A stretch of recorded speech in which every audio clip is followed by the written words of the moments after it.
Empezamos con el podcast punto y seguido del Mobile World Congress Pabellón de España con Carme Artigas, es secretaria de Estado de Digitalización e Inteligencia Artificial y ex co-chairman de IA Naciones Unidas, y Jesús Herrero, director general de Red.es.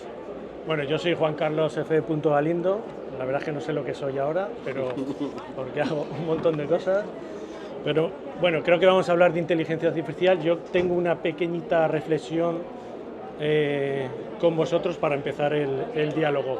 No sé si nos dan solo media hora, pero lo mismo esta reflexión daría para bastante más. Mi reflexión: estamos en un momento crítico para Europa, no solo por el componente geopolítico, sino también por el tecnológico y económico.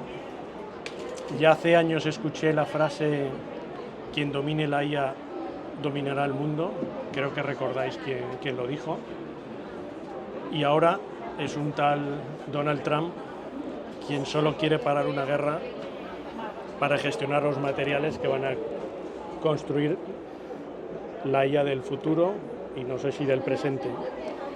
Y empiezan mis preguntas, que las voy lanzando. ¿Qué podemos hacer en Europa para evitarlo, para controlarlo, para gestionarlo y tener nuestra oportunidad?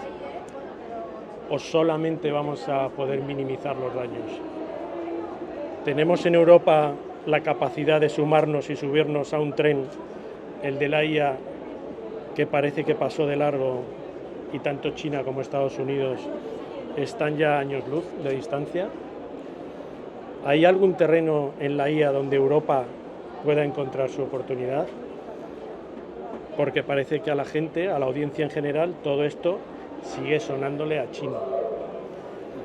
Y no entiende por qué a Trump solo le interesa parar una guerra para quedarse con los minerales raros que van a ser el futuro de la IA. Porque ahora, como creo que bien señala Ray Kurzweil en su nuevo libro La singularidad está más cerca, tenemos y tendremos la posibilidad, por ejemplo, de diagnosticar y curar con precisión enfermedades que hasta ahora tenían difícil solución. Sabemos que los riesgos están ahí, cierto, pero los beneficios son aún mucho mayores. Estamos al comienzo de una revolución imparable y si no actuamos ya, ¿qué estamos haciendo? ¿Qué podemos hacer? ¿Qué podemos hacer entender a todos los ciudadanos que nos jugamos el presente y futuro de las próximas generaciones? Nos hemos dedicado a regular sin incentivar y promulgar los desarrollos de la IA para competir con Estados Unidos y con China. ¿Y ahora qué? ¿Vamos a ser capaces de competir con países que invierten 10 o 100 veces más que nosotros? No hablemos tanto de tecnología y sí más de sus beneficios para las personas, las empresas, la medicina, la salud. ¿Cómo podemos hacer perder el miedo a la gente? Porque lo que ahora nos estamos jugando, como decía al principio, es el futuro de la humanidad. ¿O estoy equivocado? Ahí lo dejo. Me has hecho muchas preguntas que dan para una tesis doctoral. Déjame empezar por la primera afirmación que has dicho, ¿no? Que has hecho una separación entre geopolítica y liderazgo tecnológico. Bueno, esta separación no existe.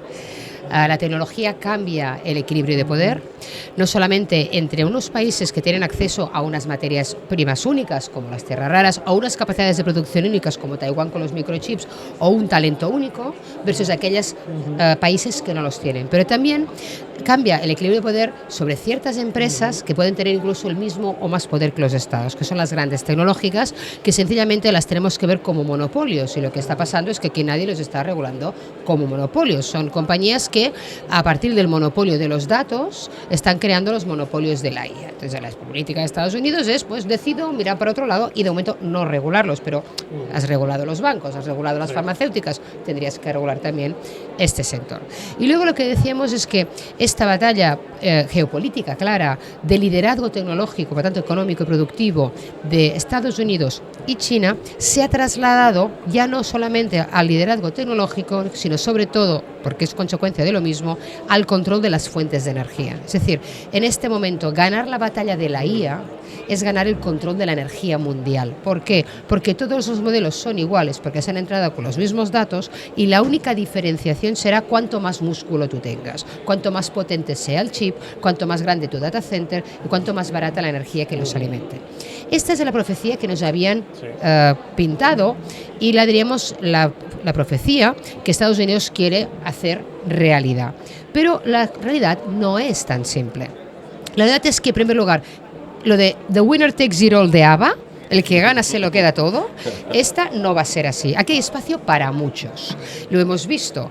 De golpe y porrazo te aparece una empresa como DeepSeek, que tú les has estado prohibiendo el acceso a los chips de última generación y ha sido el incentivo que necesitaba para hacerlo mejor, para hacerlo más eficiente.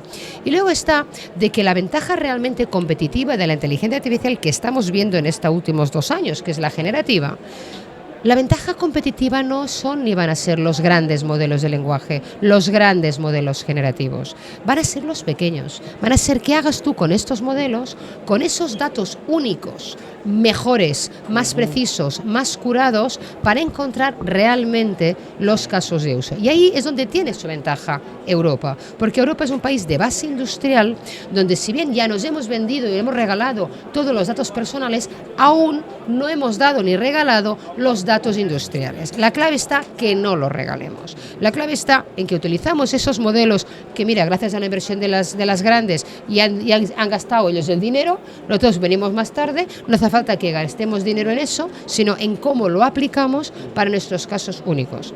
Y dando paso a Jesús, que verá muy bien cómo lo está haciendo el gobierno de España, que está en esta línea, la batalla de DeepSeek contra OpenAI no es China contra Estados Unidos, es open source respecto a modelos cerrados, ¿vale? Con transparencia versus opacidad. Yo creo que ahí es donde Europa tiene una oportunidad de anclarse en modelos abiertos, pero sobre todo generar las capacidades de casos de uso. Y aquí el gran problema que tiene Europa y la ventaja, el problema es que estamos perdiendo la batalla de la narrativa. No nos pueden hacer cuestionar nuestros principios y valores. Nuestra ventaja principal es que nos mantengamos firmes en nuestros principios y valores. Es decir, me es igual como lo veo chinos como los americanos. Yo seguiré apostando por una IA ética, por unas garantías en el desarrollo de la tecnología que me den tranquilidad a los consumidores y por tanto yo lo podré adoptar, diríamos, a ciegas de manera masiva y que dé confianza a sus ciudadanos de que los gobiernos van a hacer un abuso. Entonces, tenemos que ganar la batalla de la narrativa porque les van diciendo todo el día que eso está mal. No, eso no está mal. Nuestras propias empresas piensan que perdemos ventajas competitivas por el hecho de estar en Europa. Todo lo contrario.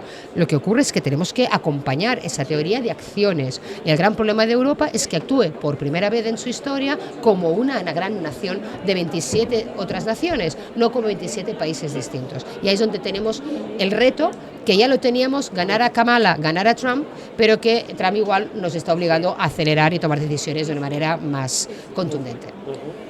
Está totalmente claro, coincido con Karma en la parte de que la reflexión, las preguntas, todo lo que has comentado, pues evidentemente abriría para estar aquí horas comentando.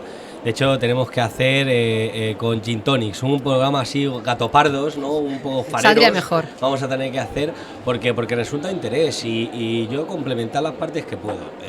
Yo coincido en lo que decía Karma. Yo creo que la bravuconada que estamos viendo como modus operandi de gestión institucional, es decir, a mí el de no tienes cartas reiterado a voces de a una persona que está viendo cómo en su tierra tiene que ver a compatriotas que van al frente a defender su singularidad, su manera de ver el mundo, su sitio, su tierra, su familia, su seguridad.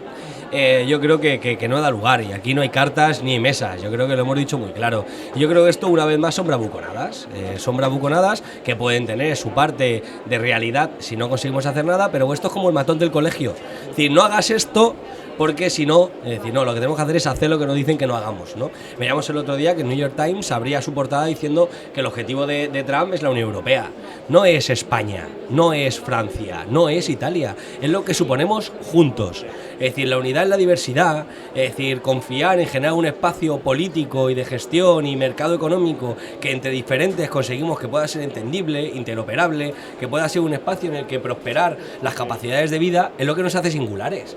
A ellos les machaca machaca porque la retórica esta del búscate la vida que te irá bien acaba muerta en Europa. Es decir, búscate la vida, pero ¿y si no? Te damos una segunda oportunidad para que puedas buscarla. Y que si no tienes oportunidades de origen, el sistema que entre todos construimos se las va a dar a tus hijos. En el peor momento de tu vida, cuando tengas algún problema, alguna enfermedad, va a haber alguien que va a estar preocupado por protegerte. Porque no tienes que ser productivo todo el rato. Porque lo que queremos es que seas feliz. Y es que la retórica de la felicidad va contra la retórica del hombre hecho a sí mismo. Y yo creo que Europa, el mayor peligro que tiene es lo que hemos demostrado. Si nosotros la paz en el conflicto que cimentó la Constitución de la Unión Europea, la hemos materializado en convivencia, que es el mayor elemento que ellos tienen como fisura. ¿Y dónde tenemos la cuestión de la inteligencia artificial? Pues en la oportunidad de uso, lo decía Karma. Es decir, yo no veo a ninguna gran corporate americana que se dedica a los seguros sanitarios invertir en mejores diagnósticos. Lo hacen en reducción de costes, en eficiencia de costes. Claro, nosotros ahí tenemos la oportunidad. Si la tecnología europea es la que diagnostica antes y la que cura mejor, ahí tenemos una enorme oportunidad. En los procesos educativos también tenemos lo mismo. Nosotros tenemos la capacidad de universalidad, de universalizar la tecnología para usos que nos generen mejores sociedades. Yo creo que donde está el punto. Es decir, nosotros tenemos que anclarnos en lo que nos hace singulares y envidiosos por parte de Estados Unidos, que es que nuestro modelo, nuestro sistema funciona mejor. Tiene un sistema en el que hay, Karma, si quieres, un sistema en el que cada uno asume su responsabilidad, en el que la parte de la tributación es responsable y aceptada por todos, aunque eran muchos que eran venir con motosierras, pero que luego son los que hacen publicidad de una criptoestafa que luego conseguimos que sea la debacle para casi 50.000 personas. Es decir, nosotros lo haremos mejor o peor, pero lo hacemos a una manera que es cuidando a todo el mundo, o al menos con esa ambición. Y yo creo que la singularidad que nos hace fuerte no es hablar de tecnología, el desarrollo está, lo decía muy bien Karma, el gran esfuerzo lo han tenido ellos, pero también, si me permitís, la tecnología ha tenido un permiso guau. Es decir, el robot mueve un brazo, ¡hala! Hay que dejar que mueva los dos. ¿Pero para qué queremos que mueva un brazo? Es decir, el problema es que nos han venido aquí con estos shocks de, ¡ay, mira! Y ahora habla, y ahora contesta sola, y ahora no hace falta escribir, y ahora tal. Que es como, vale, pero vamos, en ningún otro sector hemos permitido esto. Esta tarde vamos a hablar de DeepSeek y de la enseñanza que tú hablabas antes de DeepSeek y del código abierto y el código no abierto, pero tú has dicho que estamos perdiendo la narrativa, pero ¿qué podemos hacer para ganar la narrativa y para que la gente, yo lo he comentado antes también, la gente no hace más que oír por la tele, oír por los medios de comunicación, China, Estados Unidos, inteligencia artificial? Porque es que estamos hablando de que los que controlan la IA controlan las redes sociales y controlan la comunicación. Claro.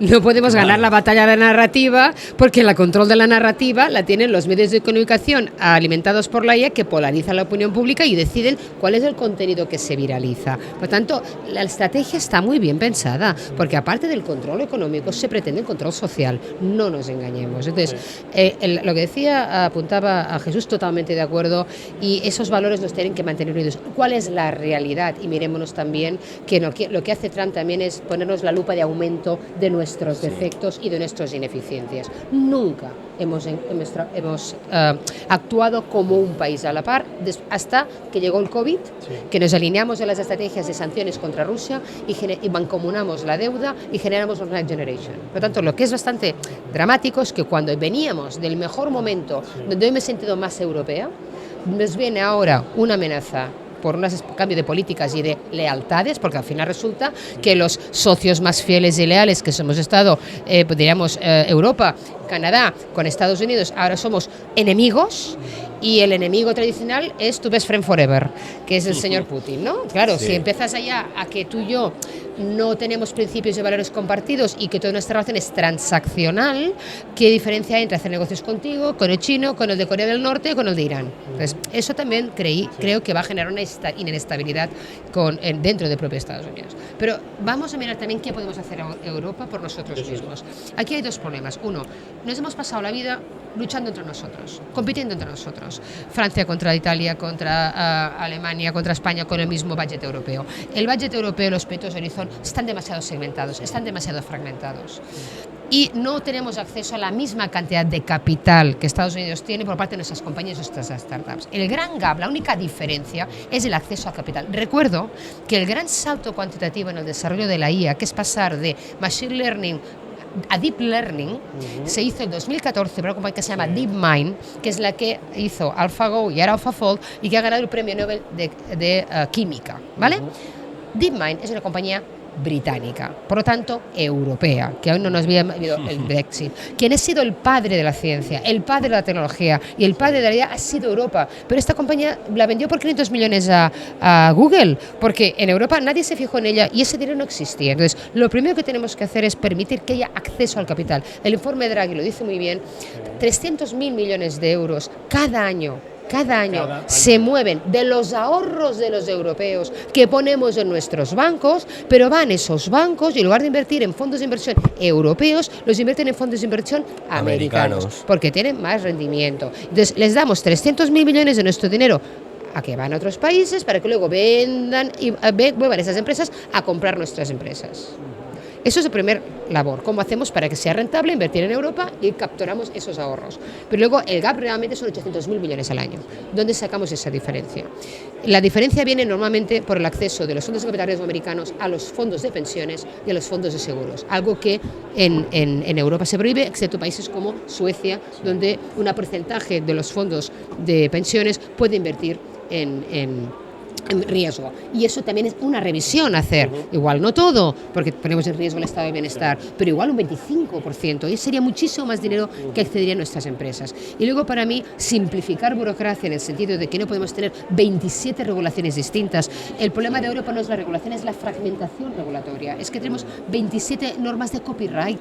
Aquí no hay manera de competir. Entonces, si racionalizáramos nuestras normas, hiciéramos más reglamentos que aplican a todo, pero fuéramos, digamos, más contundentes en su aplicación, generaríamos una ventaja competitiva y una barrera de entrada al que no quiere desarrollar esta IA de manera ética. Sí, pero ahí, Karma, y en la misma línea que vas tú, es decir, pero estamos en ese momento que como ves los reels estos en TikTok o en Instagram, amiga, date cuenta. Es decir, Europa tiene que vivir ese momento en el que se tiene que dar cuenta que está en una relación tóxica y que vive en una realidad que está construida en su cabeza. Es decir, eso nos pasa muchas veces en nuestras relaciones de pareja o en cualquiera.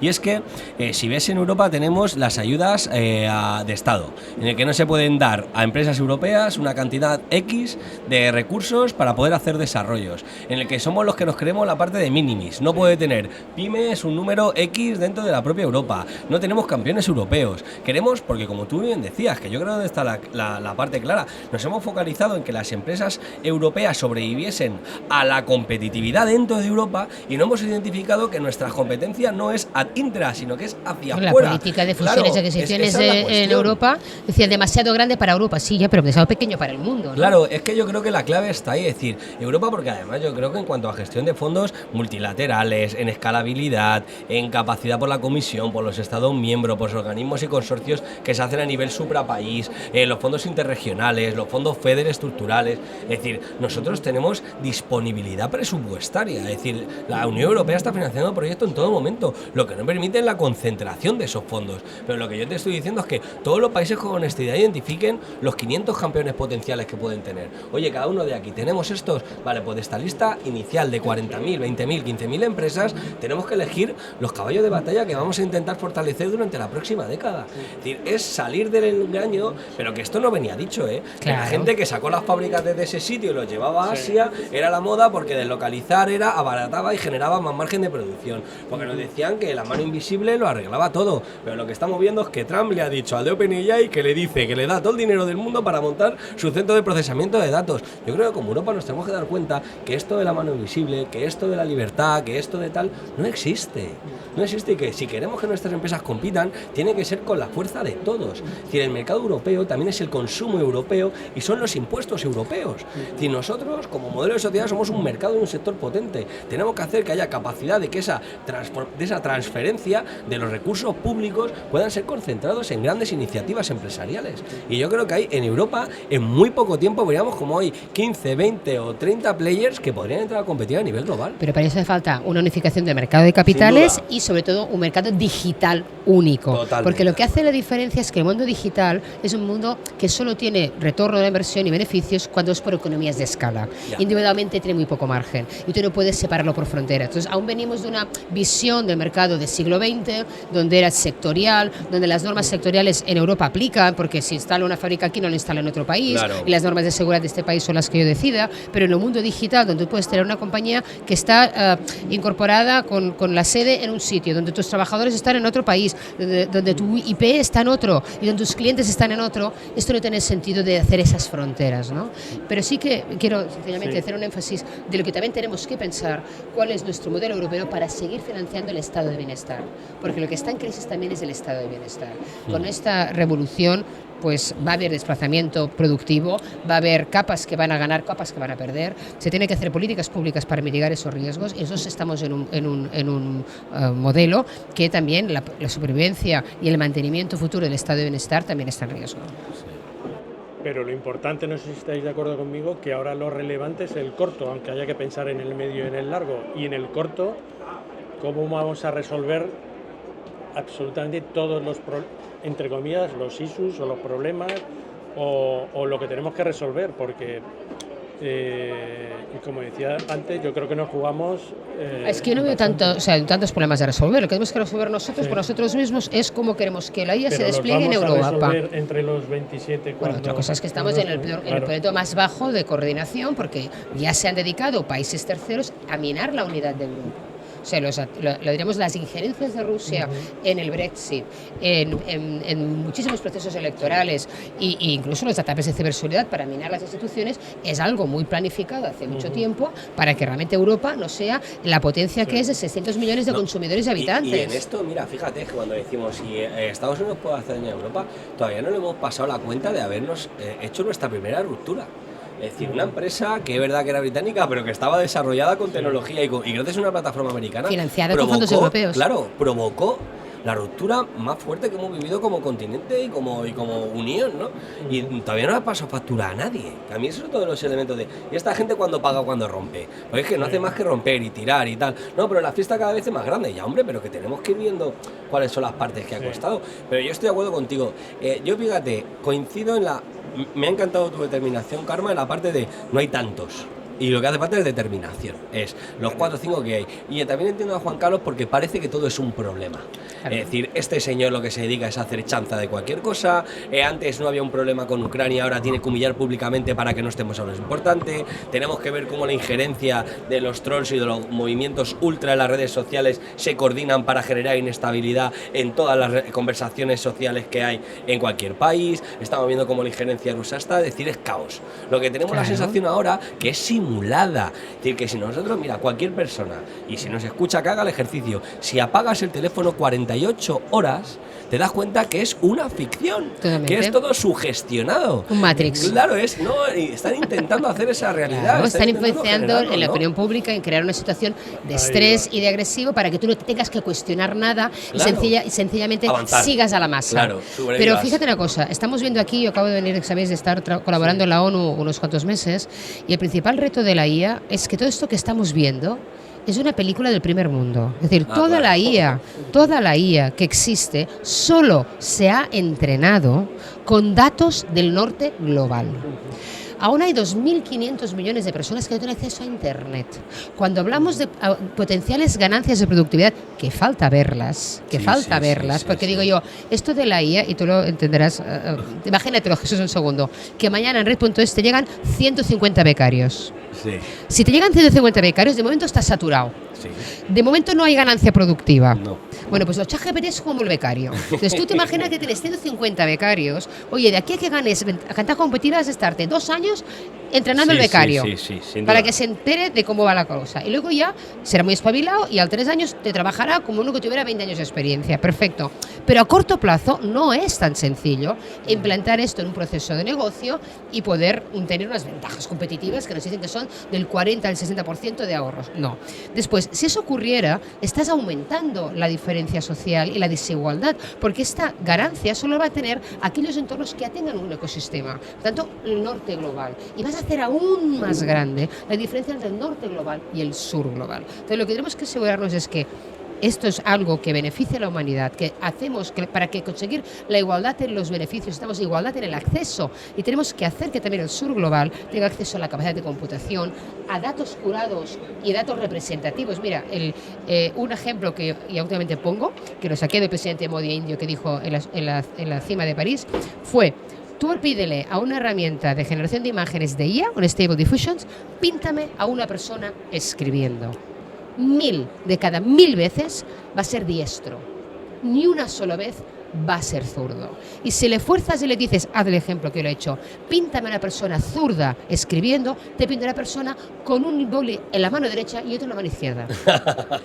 Si esto ya es un sesgo, en una cosa tan simple como diestros y zurdos, imagínate todos los sesgos inherentes que tienen todos los modelos que solo se han entrenado bajo unos opuestos principios y valores occidentales.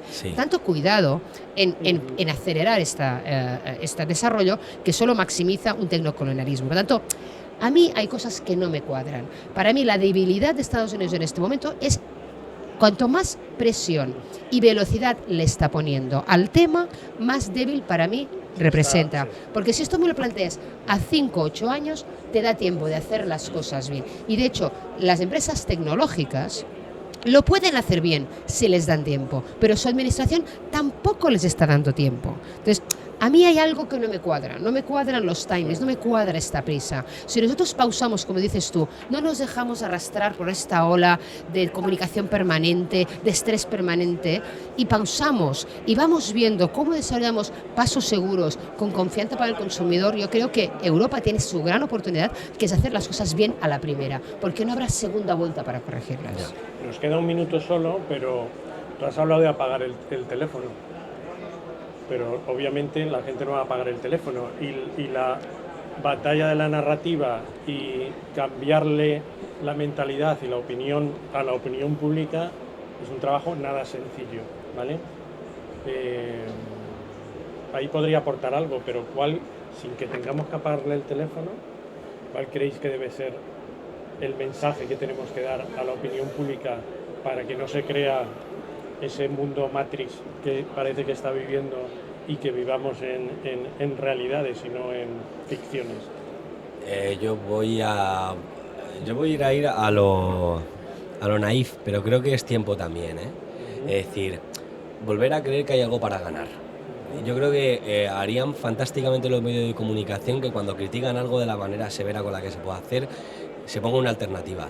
Yo creo que lo de vomitar, criticar, insultar, atacar sin producir nada, solamente una satisfacción momentánea, que es como comerte un donut, que es que tienes que volver a insultar rápidamente porque no te alimenta, porque de hecho te deja más vacío. Yo creo que es entender que cuando hemos conjugado nosotros ha sido cuando mejor nos ha ido y ver que es un valor importante. Yo creo que es una llamada a responsabilidad, la responsabilidad de volver a conjugar ese tipo de verbos que se hacen en plural, que es que si no, no va a ir, ¿no? Que lo contrario es esto, the media is you, ¿no? O are you. No, yo no soy una media, I am a citizen, que es más que un medio. Y yo creo que es esa parte. Y parece, bueno, naif, pero es que es la única manera. Yo creo que en el momento, ¿sabes por qué? Porque eso sería priorizar los intereses particulares de cada uno por los intereses de todos. Yo creo que si llega una época para la generosidad es esta. Porque es lo que nos va a salvar, ¿eh? Esto nos va a salvar la confianza, el cuidado, el cariño y bueno, y la defensa de lo nuestro. Parece que es idiota y parece que es ingenuo, pero es la forma en la que creo. Y yo, mira, cuando hablo con los chicos de Red y cierro con la parte de publireportaje, les digo que nosotros no estamos detrás ni de cada curso ni de cada historia, nosotros estamos en la cena del domingo en el que el señor mayor se sienta con su nieto, le da un golpe en el hombro y le dice que ya la semana que viene van a poder hablar a través de videoconferencia porque ya sabe utilizarla. Yo cuando hablo con los chicos de cronicidad de Red.es y me preguntan que por qué tenemos que ir a los sitios y mejorar los sistemas, es porque quiero que mi abuela o mi abuelo estén cuidados 24 horas al día, 7 días a la semana. Que cuando estamos desarrollando un caso de uso de inteligencia artificial para chicos con discapacidad que tengan mejores materiales subdocentes, sea eso. Es decir, al final, que nos quitemos de tanto nublado y veamos lo que de verdad hay detrás, ¿no? Que comentaba yo, ¿te dejamos cerrar, Karma? No, el gran problema es distinguir el ruido del contenido de verdad, ¿no? Tenemos que ser capaces de aislarnos de los ruidos. Yo creo que falta a nivel europeo liderazgo. lo está teniendo el presidente Sánchez para reclamar esa visión también española de humanismo tecnológico, pero yo creo que tenemos que tener una visión más compartida y firme. Creo que se puede terminar con las fake news en 24 horas, el día que alguien decida poner una ley que elimina los chatbots de las redes sociales, porque las personas tenemos una capacidad de hacer un tweet por minuto, sí. no 250.000 tweets al segundo, ¿no? Entonces esto ya eliminaría mucho ruido. Después yo creo que tenemos que exigir para los datos personales lo que estamos exigiendo a los datos industriales, que es localización de los datos de los europeos en Europa, y ahí ya las plataformas tendrían que estar obligadas a que los datos de los europeos personales también estuvieran ubicados en Europa. Y luego yo creo que Europa no puede renunciar a sus principios, que es realmente su gran valor añadido. Y necesitamos una Europa más fuerte, porque en este momento es la única brújula moral del mundo. Perfecto, muchas gracias Karma, muchas gracias Jesús. Podríamos haber estado más tiempo, pero creo que tenemos a otros interlocutores por aquí para charlar. Muchas gracias y claqueta.